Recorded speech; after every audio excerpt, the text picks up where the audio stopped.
에스라서 2장 1절 말씀 같이 합독해 보도록 하겠습니다. 옛적에 바벨론 왕 느부갓네살에게 사로잡혀 바벨론으로 갔던 자들의 자손들 중에서 노임을 받고 예루살렘과 유다 도로 돌아와 각기 각자의 성읍으로 돌아간 자. 아멘. 에스라서 2장서부터는 하나님 약속의 말씀 그대로 70년 후가 되면은 너희들의 바벨론 포로의 생활이 끝나고 다시 예루살렘으로 귀환할 것이라는 그 약속의 말씀이 이루어짐이 보여지는 사건입니다. 그래서 그 이루어진 하나님의 약속의 말씀이 그대로 이루어져서 바벨론의 포로에 있었던 이스라엘 백성들이 다 돌아왔습니다. 그래서 귀환한 명단이 오늘 본문의 말씀에 보면은 이제 2절서부터 본문의 말씀이 시작이 됩니다. 하나님께서는 우리에게 약속하신 그 모든 약속은 반드시 이루십니다. 그 시와 그때는 하나님께서 정확하게 말씀하실 때도 있어요.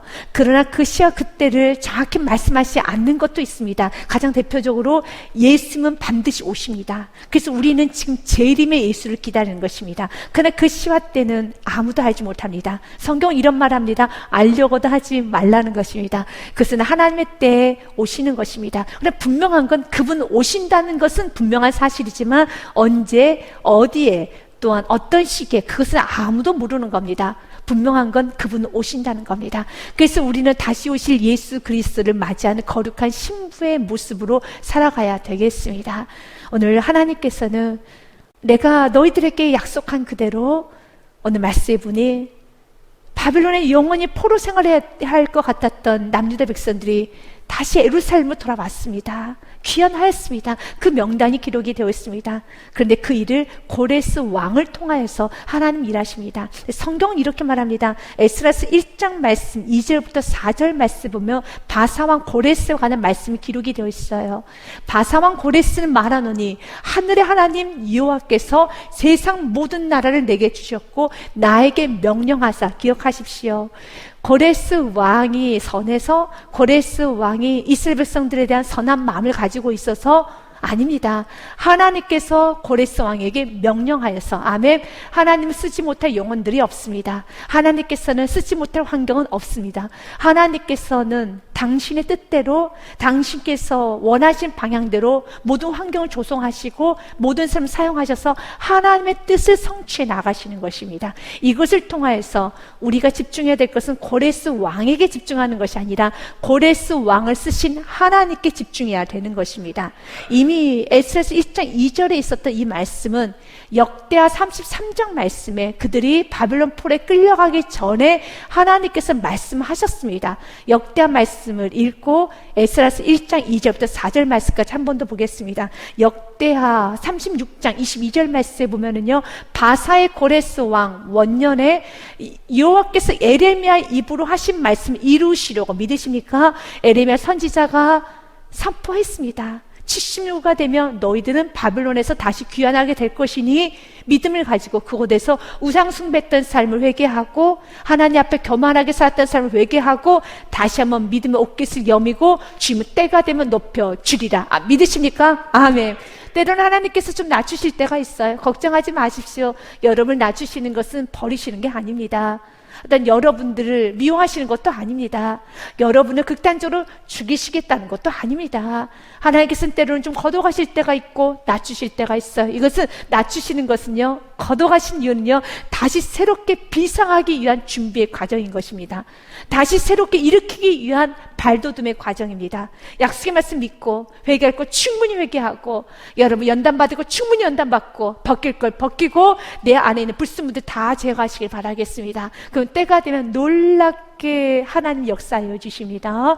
바사와 고레스의 왕 원년에 여호와께서 에레미야 입으로 하신 말씀을 이루시려고 여호와께서 바사의 고레스 왕의 마음을 감동시키심에 그가 온날에 공포도 하고 조소도 내려 이르되 감동을 시켰어요. 누가 감동시켰습니까?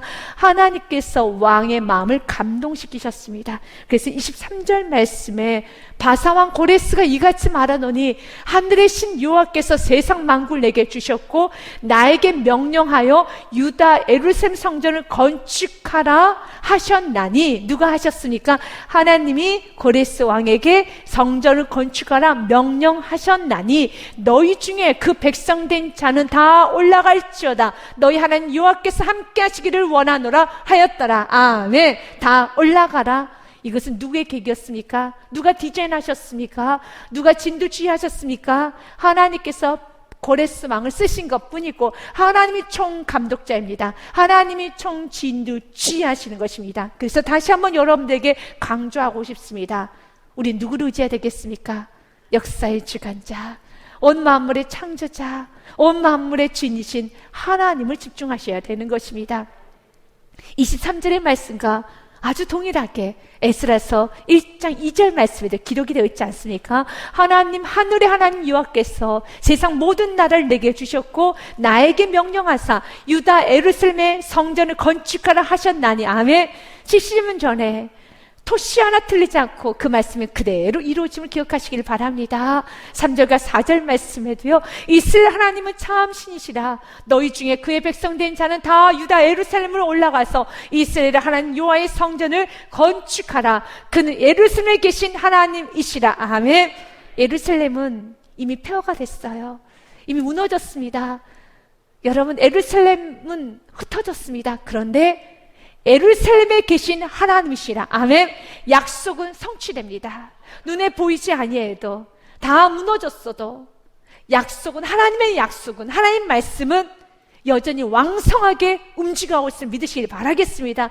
내가 육신의 눈으로 보기에는 마치 예루살렘 성전처럼 폐허가 되고 다 무너졌다 할지라도 예루살렘 성전 안에 하나님이 계시는 것처럼 육신의 눈으로 보면 여러분의 자녀가, 때로는 여러분의 가정, 사업장이, 또 나의 모습이, 아니 이 나라 이 민족이 지금 이 세계 열방이 무너져 보이고 희망이 없어 보인다 할지라도 약속의 말씀이 있으면, 그 약속의 말씀을 분명히 여러분들이 받았다면, 소유하고 있다면 그 약속의 말씀대로 반드시 이루어집니다. 하나님께서는 참 많은 목사님들에게, 또 많은 여러분 영적 지도자들에게 좀 동일한 말씀 주신 것이 하나 있어요. 그런 간증들 참 많이 들었습니다. 이 나라 민족은 세계 선교 국가의 장자 역할을 감당할 나라입니다 라는 고백을 믿음의 선조들에게, 믿음의 선배들에게, 많은 목회자님들에게, 많은 신앙의 영적 지도자분들에게 저는 너무 많이 들었습니다. 그리고 그런 책에 관한 것도 많이 봤습니다. 저는 이 믿음을, 이 말씀을 저는 아멘으로 믿고 기도로 나가고 있습니다. 이 나라, 이 백성, 대한민국 이 나라는 세계 선교 국가의 장자 역할을 감당하는, 마지막 세계 선교를 감당하는 강력한 나라가 될 것입니다. 이렇게 우리가 믿고 기도로 나아간다면 누가 이루십니까? 하나님이 이루시죠. 그러나 여러분, 지구본을 싹 돌려보십시오. 우리나라가 결코 뭐 큰 나라도 아니고 자원이 많은 나라도 아니고 인구가 많은 나라도 아니지 않습니까? 굉장하게 포션이 작습니다. 그리고 연약한 나라입니다. 그러나 환경과 상관없이 약속의 말씀 붙들고 기도하는 여러분이 계시고, 약속의 말씀 붙들고 기도했던 수많은 신앙의 선배들이 있었고, 지금도 약속의 말씀 붙들고 기도하는 수많은 그리스도인들이 있습니다. 교회들마다 기도하고 있습니다. 그렇기 때문에 하나님께서는 우리의 외형적인 모습으로 하나님 집중하지 않아요. 하나님을 쓰시면 쓰지 못할 인물 없어요. 하나님께서 높이시면 높이지 못할 인물 없습니다. 하나님께 세우면 세우지 못할 영혼, 세우지 못할 가정, 세우지 못할 나라, 세우지 못할 인생 아무것도 없습니다. 당신께서 쓰시고자 하시면은 하나님 이루십니다. 하나님은 역사하십니다. 그렇기 때문에 약속의 말씀이 참 중요한 것입니다. 오늘 성경은 우리에게 이렇게 말합니다. 4절 말씀까지도 보면은요, 그 남아있는 백성이 어느 곳에 머물러 살든지 그곳 사람들이 마땅히 은과 금과 그 밖의 물건과 짐승으로 도와주고, 그 외에도 예루살렘에 있을 하나님의 성전을 위하여 예물을 기쁘게 드릴지니라 하였더라. 아멘. 원주민들에게 70년 동안 예루살렘은 폐허가 됐었고, 여러분 그 땅은 원주민들이 차지겠지요. 그런데 이스라엘 백성들 참 주인이 왔단다. 이스라엘 백성들, 그 예루살렘의 땅의 주인이 이스라엘 백성이 돌아왔었을 때는 이스라엘 백성들에게 너희들 은과 금과 폐물을 다 내주고 나무도 내주고 협조하여 줘라 라고 고레스 왕이, 메데바사, 여러분 총제국의 왕이 명령하고 있습니다. 누가 명령케 시키셨습니까? 하나님이 고레스 왕에게 명령하라고 시키셨습니다. 그런데 그 하나님은 누구의 하나님이십니까? 나의 하나님인 것입니다. 그 하나님 나의 아버지라는 겁니다. 우리 하나님께서 오늘도 여러분 수많은 회장들에게, 수많은 사장들에게, 또 수많은 교사들에게, 또 수많은 재능인들에게 고레스 왕처럼 여러분 권력이 있고 어떤 지위가 있는 수많은 사람들에게 누구누구를 도와주라고 오늘 또 명령하실 수 있는 분이 하나님이십니다. 그렇기 때문에 사람들에게 머리를 조아리지 마시고, 사람들에게 여러분들이 무릎을 꿇지 마시고, 환경에게 여러분들이 머리를 조아리지 마시고, 하나님 앞에 그 모든 힘을 다해서 에너지를 다 모아가지고 하나님께 무릎을 꿇어보십시오. 하나님께 머리를 조아려 보십시오. 사람들의 눈치 보는 그 모든 에너지를 다 모아가지고 한번 여호와를 경외하는 마음으로 하나님의 눈치라는 것을, 그 눈치는 부정적인 의미의 눈치가 아니라 여호와를 경외하는 모습을 한번 표현해 보십시오. 누구처럼요? 다윗처럼요. 하나님은 이런 말씀합니다. 너가 나를 존중하느냐? 나도 너를 존중하여 주리라. 그럼 너가 나를 멸시하느냐? 나는 너를 경멸하리라. 이것이 말씀이에요. 우리가 누구를 존중해야 될까요? 우리가 누구를 섬겨야 될까요? 하나님을 섬겨야 되는 것입니다. 근데 하나님께서는 고레스 왕을 통해서 놀랍게 하나님을 회복시켜 주시면서 고레스 왕에게 한 번 더 말을 합니다. 하나님께서는 고레스 왕에게 느부갓네살 왕이 예루살렘 성전에 있는 모든 성전의 기물을 다 가지고 갔어. 그거 다시 돌려보내. 하나님은 그 마음에 감동을 주셨어요.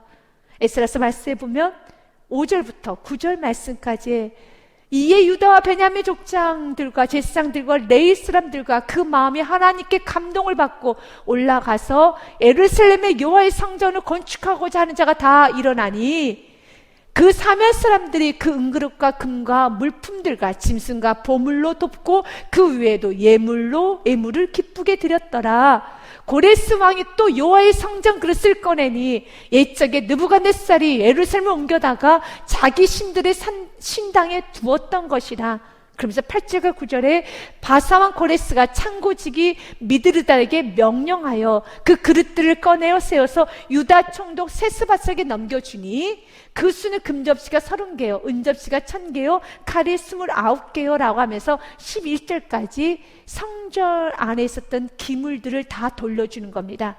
그 기물들을 돌려줬는데 그것을 세어보니까 5200점이 됩니다. 굉장히 많은 기물들을 다시 다 돌려줘요. 그런데 잠깐 우리가 9절 말씀을 통해서도 볼 수 있듯이 그 기물들이 금과 은으로 됐지요.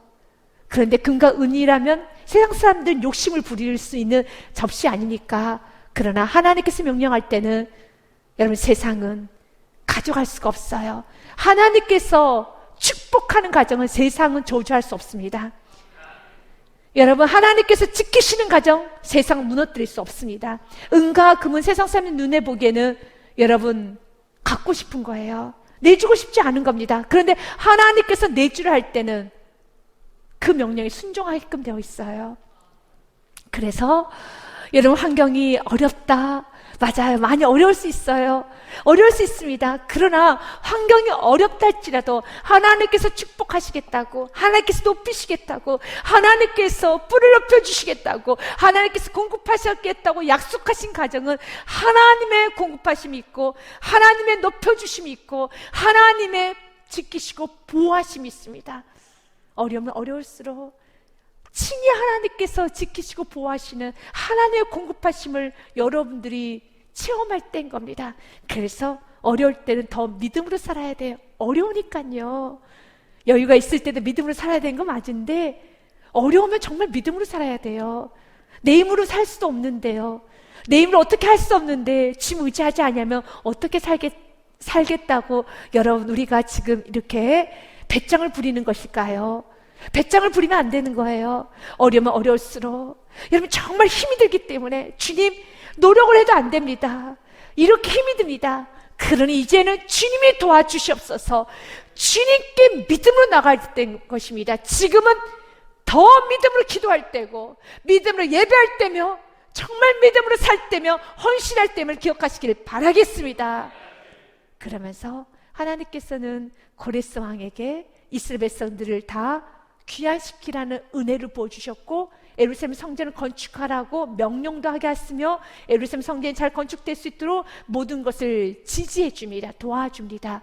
그런데 그 마음은 하나님께서 고레스 왕에게만 주신 것이 아니라 오늘 말씀에 보면 1장 우리가 5절 말씀에 보면 유다 온 이스라엘 백성들에게도 하나님은 감동을 주셨어요. 이에 유다와 베냐민 족장들과 제사장들과 레위 사람들과 그 마음에 하나님께 감동을 받고 올라가서 예루살렘의 여호와의 성전을 건축하고자 하는 자가 다 일어나니. 아멘. 이스라엘 백성들이 바벨론 포로에서 귀환하는 것은 너무 기쁜 일이기 때문에 하나님께서 감동을 주지 않아도 너무 줘서 뛰어올 것 같지만 여러분 어떨 것 같나요? 그대 뛰어올 수 있을까요? 안 그래요. 우리 예배 드리는 거 너무 좋죠. 기도하는 거 너무 기쁨 아닙니까? 찬송하는 거 너무 좋죠. 그런데 인간 안에는 기도하고 예배하고 찬송하는 게 너무 좋지만 육적인 만족, 육적인 안락, 육적인 쾌락을 여러분 중요시하고자 하는 육적 본능이 있어요. 육적 욕구가 있습니다. 70년 동안 바빌론의 포로 생활 너무 수치스럽지만 바빌론 포로로 끌려갔던 첫날에는 빠르게 돌아오고 싶었을 것입니다. 그런데 70년이 지났어요. 이제 가정도 안정화됐고 그곳에서 살만한 겁니다. 인간의 장점이자 최대 단점은 적응 능력이 빠르다는 거예요. 하나님 있으란 곳에 있을 수 있는 축복이 있으시기 바라겠습니다. 하나님께서 머무란 곳에 머무는 축복이 있어야 돼요. 하나님께서는 지금 예배 자리에 머물라고 했는데 기도의 자리에 머물라고 했는데 여전히 여러분 그 은혜 자리에 머물지 않냐고. 만약 여러분들이 기도와 예배 자리를 떠나서 다른 모임에 어떤 다른 일에 여러분 다른 어떠한 곳에 머물러 있다면 하나님 보시기에 아름다운 삶은 아닙니다. 하나님 보시기에 아름다운 삶, 하나님께서 있으란 곳에 분명히 나는 그곳에 있어야지만 하나님 일하여 주십니다. 하나님 놀랍게 역사하여 주십니다. 왜냐하면 오늘 본문의 말씀에 보면은 하나님께서는 돌아온 사람들의 그 이름을 기록해 놨어요. 하나님 이렇게 기억하고 계세요. 누가 그 자리에 있는지, 누가 그곳에서 충성스럽게 살아가고 있는지를 하나님은 꼭 보고 계십니다. 그리고 반드시 하나님은 충성되게 나아가는 사람, 충성되게 자리 지키는 사람에게 반드시 보상하여 주십니다. 오늘 본문의 말씀에 보면은 1절에 옛적의 바빌론 왕 느부갓네살에게 사로잡혀 바빌론으로 갔던 자들의 자손들 중에 노임을 받고 예루살렘과 유다도로 돌아와 라고 했습니다. 그래서 예루살렘과 유다도는 5도에 행합니다. 그 당시에 메데베사 페르시아는 20도로 20개 지역으로 나눠서 관리를 했습니다. 그 중에 예루살렘과 유다는 5도에 속하는 겁니다. 그래서 여기 표현을 이제 도자로 표현한 겁니다. 5도에 있는 그 도로 돌아와 각기 각자의 성읍으로 돌아간 자가 2절 말씀은 곧 스룹바벨은 전체 바빌론 포로 귀환하였던 대표적 역할을 했던 영적 지도자였습니다. 스룹바벨과 에스아와 느헤미야, 스라와 르엘라, 모르드게, 빌산, 미스발, 비그웨와 르흠과 바하나 등과 함께 나온 이스라엘 백성의 명수가 이러하니라고 말을 하면서 3절서부터 이제 우리가 같이 봐야 되는 것이 3절서부터 69절까지가 돌아온 1차로 돌아온 숫자의 명단입니다. 이 전체 크게 좀 보게 되면은요, 3절서부터 20절까지는 가게별로 귀환자의 수입니다. 가게별이라는 것은 지파별로 나눈 것입니다. 지파별로 나눈 것입니다. 또한 여러분 21절서부터 35절 말씀까지가 이제 귀환지별로 나눈 귀환자의 숫자가 기록이 되어 있고요. 36절서부터 39절까지는 제사장들 가게별의 수요입니다. 그리고 40절서부터 42절까지는 레위인 가게별 수요고 43절서부터 58절까지는 성전 봉사자들의 숫자입니다.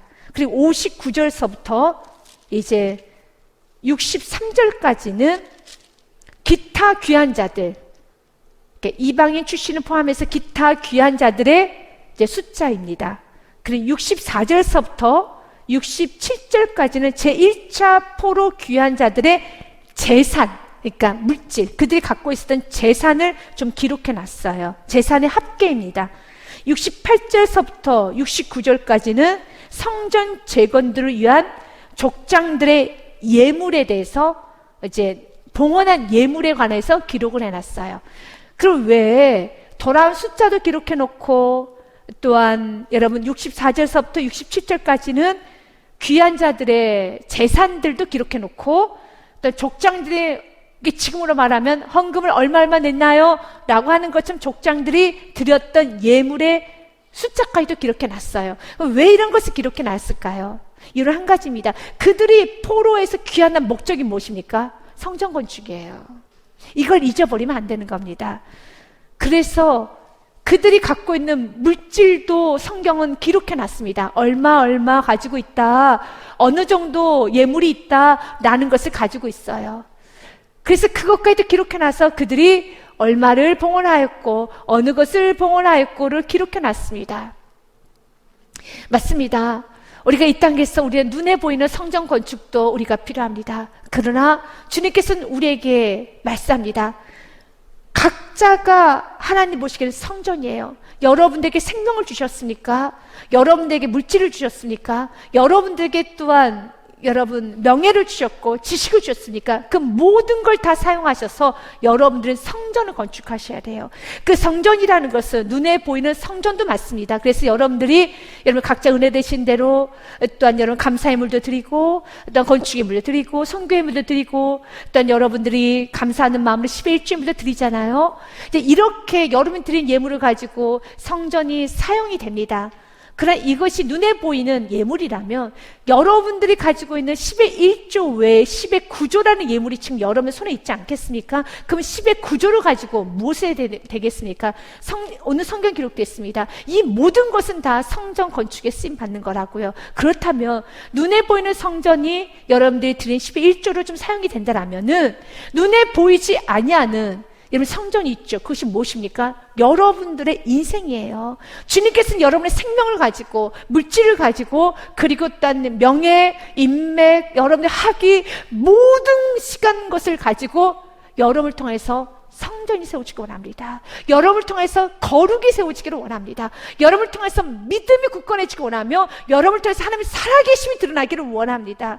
그래서 여러분들의 모든 시간, 지혜, 지식, 물질을 가지고 내가 하나님의 사람이다라는 게 드러나야 되는 거예요. 나는 하나님의 사람이다라는 게 드러나야 되는 겁니다. 여러분들이 가지고 있는 지식을 가지고 여러분을 높여서는 안 돼요. 세상 사람들 지식, 물질을 가지고 어떻게 합니까? 내가 돈 벌었어. 내 지식이 이래. 이렇게 좋아. 내가 이렇게 똑똑해. 나는 이렇게 대단한 사람이야. 라고 그들은 자기를 자랑하죠. 그러나 여러분의 지식을 가지고, 학위를 가지고, 여러분 물질을 가지고, 여러분들 모든 걸 가지고 누구를 자랑해야 되겠습니까? 하나님이 하셨습니다. 하나님께서 나를 세우셨습니다. 하나님께서 이끄셨습니다. 하나님이 역사하셨습니다. 라고 여러분들 인생 전체를 가지고 오늘 그들의 물질을 하나님께서는 다 계수하시잖아요. 계수하신 이유는 이거예요. 내가 너에게 시간을 주었기 때문에, 내가 너에게 물질을 주었기 때문에, 내가 너에게 이렇게 주었기 때문에 주님께 주신 이유는 한 가지입니다. 여러분, 성전 세우라고. 성전은 예수 그리스도의 몸, 바로 성전 또 여러분 자신이 되기도 합니다. 예수님을 영접한, 예수님을 내 안에 모시고 있는 내가 곧 성전이 돼야 되고 내가 곧 세워져야 되는 것입니다. 주님께서 오늘 말하고 있습니다. 모든 걸 사용하셔서 주님의 영광이 드러나야 되는 거예요. 여러분의 가정을 통해서 하나님의 자랑이 되어야 되고 하나님이 드러나셔야 되고 하나님 일하심이 드러나야 되고, 그렇기 때문에 여러분들이 돈을 번다 하면서 자녀를 키운다 하면서 여러분들이 불순종하며 자녀를 키우는 거, 불순종하면서 나는 사업해야지, 그리고 하나님 영광 드러낼 수 없어요. 조금 내가 돈을 덜 번다 할지라도, 내가 좀 화려한 삶을 덜 산다 할지라도 결국 주님께서 원하시는 것은 여러분의 가정을 통해서 성전이 세워지기 원하기 때문에, 하나님 이름이 드러높이기 원하기 때문에, 성전의 역할이 무엇입니까? 하나님께 영광이잖아요. 하나님 이름이 드러나야 되는 것처럼 여러분들 인생 가운데 여러분들이 우리 입술 날마다 고백하잖아요. 하나님 당신의 영광이 드러나기 원합니다. 그렇다면 과정에 불순종하면 안 되는 거예요.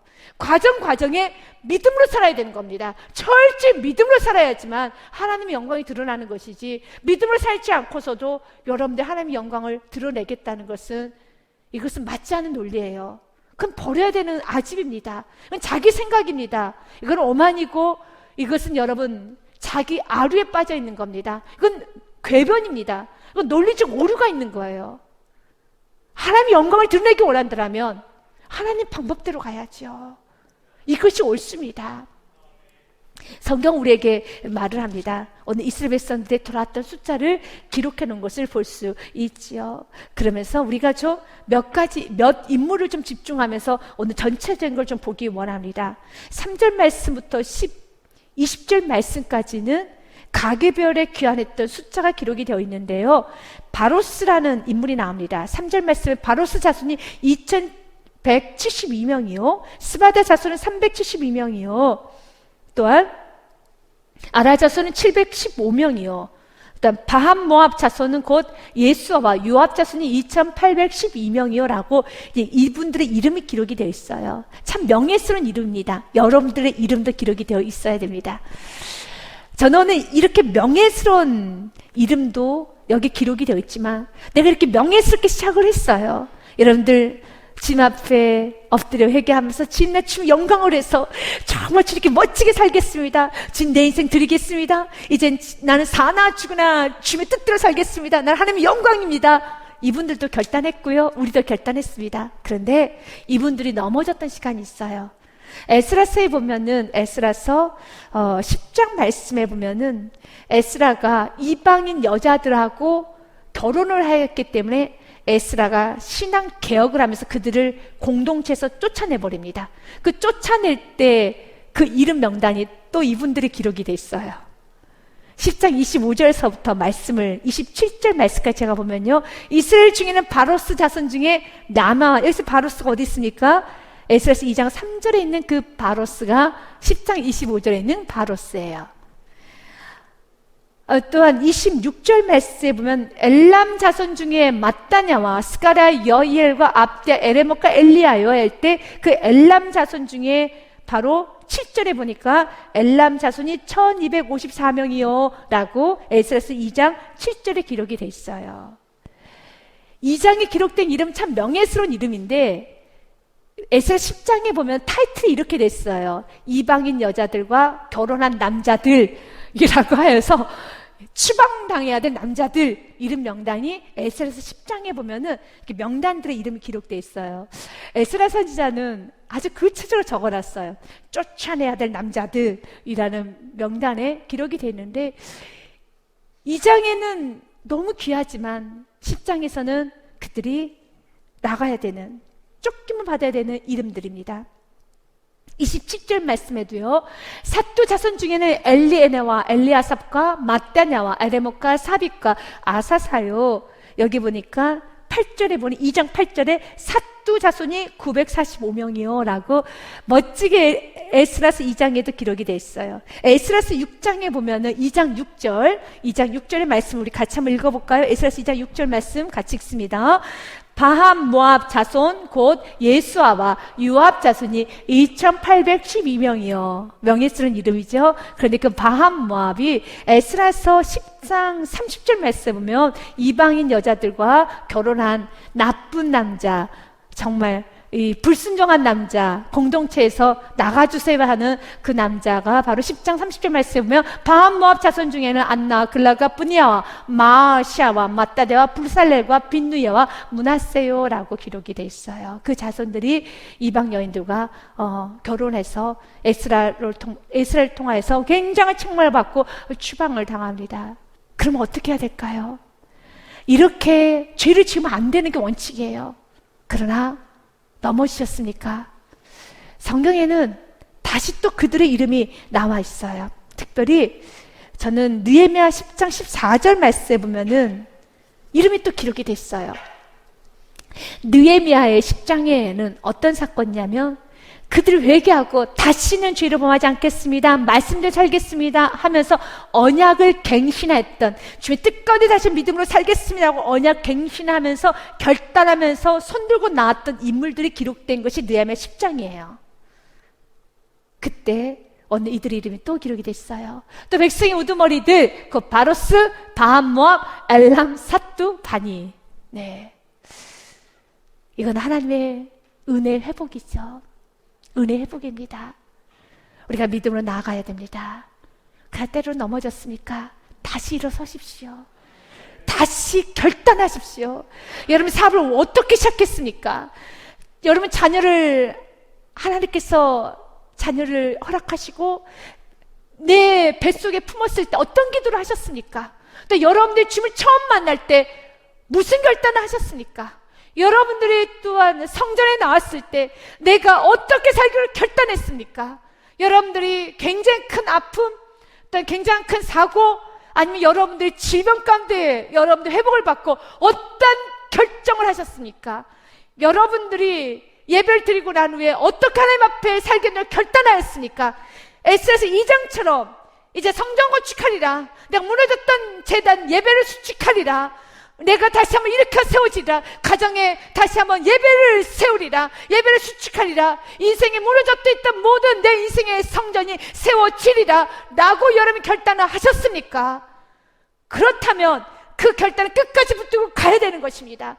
넘어졌다 할지라도 다시 오늘 그들이 언약을 갱신하면서 그들의 이름이 느헤미야 10장에 다시 기록이 된 것처럼, 또 백성 우두머리 되고 바로스, 바함, 모압, 엘람, 삭도, 바니 라는 이름이 기록이 되어 있는 것처럼 반드시 여러분의 이름은 기록이 되어야 되는 것입니다. 끝까지 견디는 자, 최후 승리를 여러분 얻는 자, 끝까지 이기는 자가 되셔야 되는 겁니다. 중간에 포기하면 안 되는 것입니다. 이기셔야 되는 겁니다. 오늘 또 주님께서는 이 말씀을 통해서 일어나라고 하는 겁니다. 이번 2021년대 표가 무엇입니까? 일어나라, 나와 함께 가자입니다. 일어나셔야 되는 것입니다. 나와 함께 가야 되는 것입니다. 주님과 함께 가셔야 되는 것입니다. 주께서 여러분이 원하시는 삶이 무엇입니까? 어떤 삶을 살기를 원하십니까? 그러면 그 삶을 살아내십시오. 여러분 힘으로 살라는 거 아닙니다. 주님과 함께 하십시오. 주님과 함께 나가면 되는 것입니다. 사랑하는 여러분 기억하십시오. 오늘 성경 우리에게 말을 합니다. 이들의 아름다웠던 이름들을 기록해놨어요. 주님 우리의 이런 아름다운 시를 기억하고 계셔요.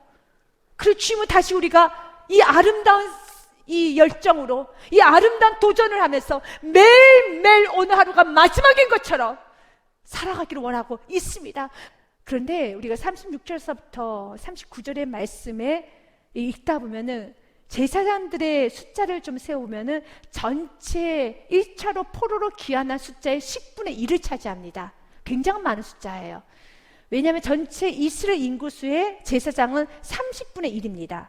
그런데 그렇다면 돌아온 숫자의 30분의 1 정도, 아니 30분의 2 정도 오면 많이 온 겁니다. 그런데 돌아온 전체 숫자의 10분의 1을 차지하는 것이 제사장들이에요. 이거 희망입니다. 제사장들 통해서 무엇이 전달됩니까? 말씀과 예배가 전달되고 회복이 되어야지 않겠습니까? 하나님께서는 준비해 놨어요. 지금도 말씀은 준비되어 있으면 믿으시기 바라겠습니다. 지금도 충만한 말씀, 충분히 예배 드릴 수 있는 환경은 다 준비되어 있어요. 이스라엘은 돌아서 지금 세워야 되는 것은 성전입니다. 회복이 되야 되는 건 예배입니다. 근데 예배를 회복하고 성전을 세우기 위해서 가장 필요한 역할을 해야 되는 분들이 제사장들이에요. 근데 만약 제사장들이 나는 좀 나중에 갈게, 나는 좀 나중에 갈게 라고 한다면 참 어려워질 수 있어요. 그런데 너무 큰 은혜는 제사장들이 10분의 1이나 돌아왔다는 겁니다. 전체 숫자에서 10분의 1을 차지한다는 거 거의 다 돌아왔다는 거예요. 모든 제사장들이 거의 다 돌아왔다는 것입니다. 이것이 하나님의 은혜고 기적인 겁니다. 하나님께서는 성전이 세워질 수 있는 모든 환경은 다 준비해 놨어요. 예배 드릴 수 있는 모든 환경은 다 준비되어 있습니다. 여러분 지금 환경이 어렵다고 예배 제한하지 마십시오. 전도할 수 있는 환경은 다 준비되어 있습니다. 섬길 수 있는 환경 다 준비되어 있습니다. 여호와 일에, 여호와의 산에 예배할 수 있는 환경, 예배할 수 있는 물질, 여러분 땅 건강, 여러분 기도할 수 있는 모든 능력 다 준비되어 있습니다. 전도하고 섬길 수 있는 모든 환경 다 준비되어 있습니다. 말씀 충만합니다. 이제 우리는 누리기만 하면 되는 것입니다. 그러면서 우리 제사장들 중에 바술이란 인물을 좀 보기 원합니다. 바술 자손이 1247명이라고 되어 있습니다.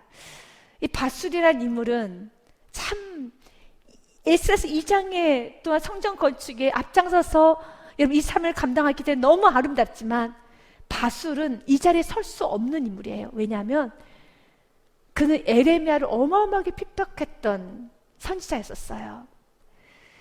그 당시 에레미야서 말씀해 보면 이런 말씀이 있습니다. 20장 1절부터 4절 말씀해 보면 엠마의 아들 제사장 바술은 여호와의 성전 총감독이라. 그가 에레미야 이 일을 애언함을 들은지라. 에레미야가 어떻게 애언합니까? 너희들 바벨론에 투항하지 말고 바벨론 포로에 다 끌려가게 될 것이다. 그러나 하나님께서는 때가 되면 70년이 지나고 나면 너희들 다시 귀환하게 될 것이다 라는 말합니다. 그때 그 당시 왕이었던 요아긴 왕도 에레미야를 싫어했고 굉장히 핍박을 했는데 앞서서 핍박하면서 거칠게 에레미야 선지자를 여러분 때리고 채찍질하고 구덩이에 가뒀던 게 누구냐면 이 바술이에요. 성경 기록돼 있어요. 이 바술 선지자가 에레미야를 때리고 여호와의 성전에 있는 베냐민 문 위층에 목에 씌우는 나무 고랑으로 채워두었더니 다음날 바술이 에레미야를 목에 씌우는 나무 고랑에서 풀어주매 에레미야 그에게 이르되 여호와께서 내 이름을 바술이라 아니하시고 마골 미사 비비라 하시느니라. 바술의 뜻은 주위가 풍성해진다는 아름다운 이름을 갖고 있어요. 축복의 통로라는 뜻이죠. 주위가 풍성해집니다 라는 뜻의 바술이에요. 그런데 마골 및 사비비란 뜻은 네 주위가 다 두려워 떨 것이다. 너를 보면서 혀를 내두르게 될 것이다. 너가 무너지게 될 것이다. 너는 두려움을 준 존재가 될 것이다.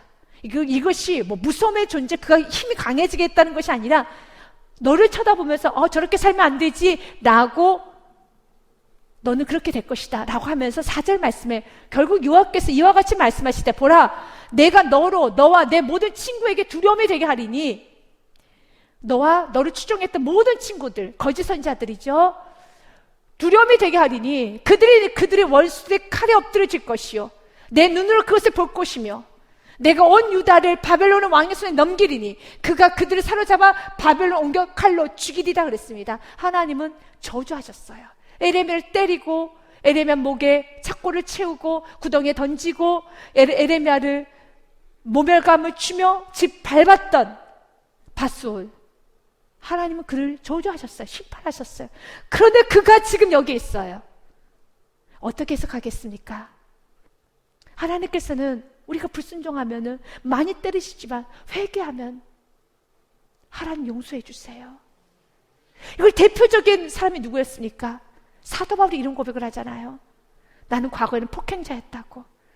나는 과거에는 정말 교만한 자였다고. 죄인 중에 길수가 나였습니다. 그러나 하나님께서 나를 충성되게 내게 직분을 주셨습니다. 사도 바울은 직분을 맡아서는 안 되는 인물이에요. 왜냐하면 사도 바울은 교회를 잔멸했고 예수 믿는 그리스도인들 향하여서 핍박했고 박해했던 인물이었습니다. 그런 인물들에게 어떻게 직분을 줄 수 있겠습니까? 그런데 그 사도 바울이 예수 그리스도를 만났잖아요. 마치 우리의 모습이 바술의 모습이에요. 우리 과거 바울의 애디님이었던 사울의 모습인 겁니다. 얼마나 교만한지 몰라요. 거치게 살았는지 몰라요. 마음대로 살았습니다. 그래서 우리에게는 은혜를 주셔도 안 되고 우리에게는 직분, 우리가 찬양하고 예배하고 오늘 저도 이렇게 말씀을 전하죠. 이런 거 하면 안 되는 사람들이에요. 어떻게 감히 이 거룩한 말씀을 전할 수 있습니까? 감히 하나님 찬양하는 찬양대 사명을 감당할 수 있습니까? 우리가 어떻게 하나님 앞에 여러분 예배라는 걸 드릴 수 있겠습니까? 너무 더러운 존재잖아요. 너무나도 여러분 교만하고 불결한 존재죠. 그런데도 불구하고 우리는 이 시간에 저를 비롯해서 제가 오늘 말씀을 전하고 우리 모두 예배자가 되었고 하나님을 찬양하고 하나님 이렇게 말합니다. 난 너가 전하는 말씀이 참 좋단다. 난 너의 찬양이 기뻐 받은단다. 나는 너의 예배를 받으시겠다 하시지 않습니까? 이건 어떻게 해석해야 되겠습니까? 이것이 은혜라는 거예요. 이것이 은혜라는 겁니다. 바술의 이름이 여기 이룩되면 안 되는 거예요. 에레미야서가 있는데 에레미야를 그렇게 때렸는데 에레미야 목을 그렇게 눌렀는데 에레미야에게 착고를 채웠는데 그러나 그 인물이 여기 기록되지 않습니까?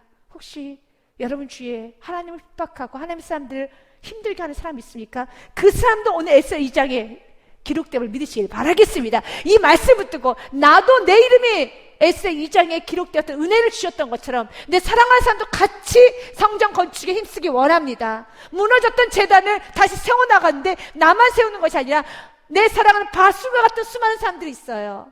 바술 같은 사람들이 있어요. 그 사람들이 다 세워지기 원합니다. 같이 직분을 맡기 원합니다. 같이 주의 사명 감당하기 원합니다.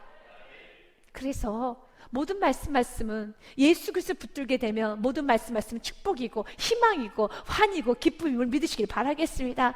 디모데전서 1장 12절부터 14절 말씀까지를 같이 보겠습니다. 나를 능하게 하신 이 그리스도 예수 우리 주께 내가 감사함은 나를 충성되게 여겨 내게 직분을 맡기심이니. 아멘. 하나님께서 내게 맡겨주신 거예요. 그러나 13절 말씀 우리는 잊어버리면 안 돼요. 내가 누구였는지 잊어버리면 안 돼요. 그래서 귀한 직분을 충성되게 감당하셔야 돼요. 같이 읽겠습니다. 내가 전에는 비방자요 박해자요 폭행자였으나 도리어 긍휼을 입은 것은 내가 믿지 아니할 때 알지 못하고 행하였습니다. 아멘. 몰랐어요. 죄가 죄인 줄 몰랐어요. 그렇다고 죄가 없어집니까? 아닙니다. 그래서 죄를 깨우쳐 주시는 게 은혜라는 것입니다. 14절 말씀, 우리는 14절에 고백만 해야 됩니다. 같이 읽겠습니다. 우리 주의 은혜가 그리스도 예수 안에 있는 믿음과 사랑과 함께 넘치도록 풍성하였도다. 아멘. 오직 주의 은혜와 예수 안에 있는 믿음과 사랑이 넘치도록 풍성하여서 비방자였던 박해자였던 밧솔 같은 내가 직분자가 되었고 충성스럽게 주께서 나에게 직분을 맡겨주신 것입니다. 그러면 나에게 예배의 직분을 맡겨주셨다면, 기도의 직분을 맡겨주셨다면, 전도의 직분을 맡겨주셨다면, 헌신의 직분을 맡겨주셨다면, 은혜로 하는 성도님들은 그 직분을 소중히 여기며 남은 생에 오직 예수 그리스도만 찬양하고 그 길을 가게 되어 있습니다.